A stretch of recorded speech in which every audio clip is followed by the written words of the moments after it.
SubX.News on the spot reporting, 9:09 p.m. March 5th, 2026. We're at the Lathrop Homes here.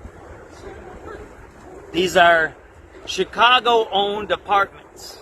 They're abandoned, as you see. See that there? They're abandoned. They're boarded up. I just found out that the city might be spending upwards of $30 million a year for influencers to say Chicago is okay. Chicago doesn't have a homeless problem. Chicago doesn't have a gang problem. Chicago doesn't have a drug problem.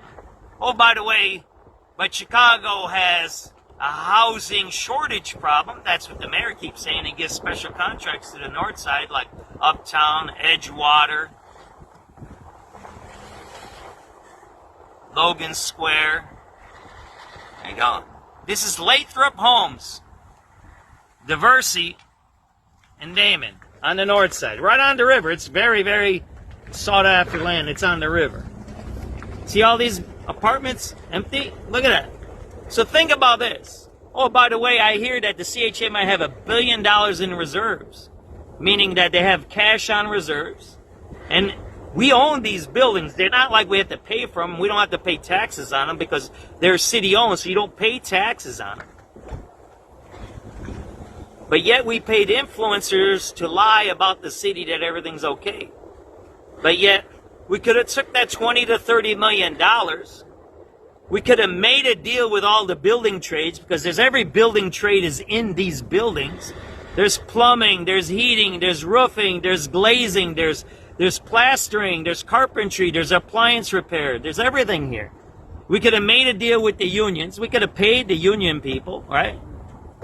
And said, look, you're going to train and you're going to help people coming out of prison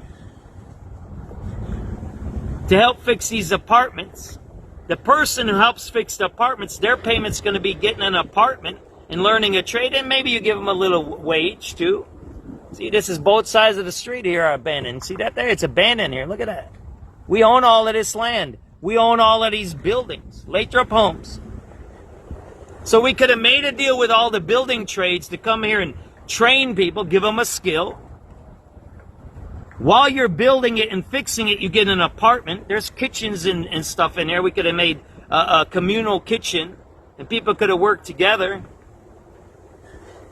And we could fill this housing with people that need it. Again, people coming out of prison, people that want to get off of drugs, domestic abuse victims, veterans, homeless people.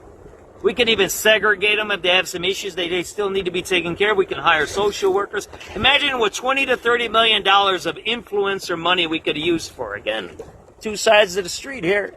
I want to show you. It's two sides of the street, right?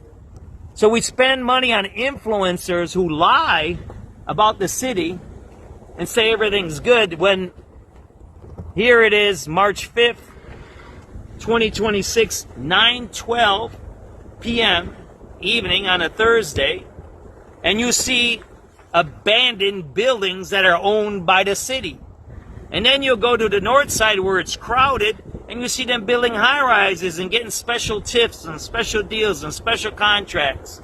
You'll hear of pastors getting special deals to build housing in places that they don't need housing, when we have housing already. This is housing. It's built. These are brick places. They were built during the atomic age, these things, meaning they can withstand atomic bombs. You know why? Because they were built as public housing. They had to conform to certain standards. These are not things that you can get rid of that easy. Is it easy to fix these? I'm not going to say it's easy, but if you have the willpower and the manpower, you can. We got the money. We have the money because we're paying social influencers $20 to $30 million to say everything's good. So we have the money. We have the buildings. We have the people. We just don't have the willpower. You want to see this? Look at how much that is there. Look at how many apartment units we have there. We don't have the willpower. It's a conscious decision to have homeless, drug addicts, and criminals running around on our streets, because we own this. Chicago owns all of these buildings. We own all of it, yet we're not using it.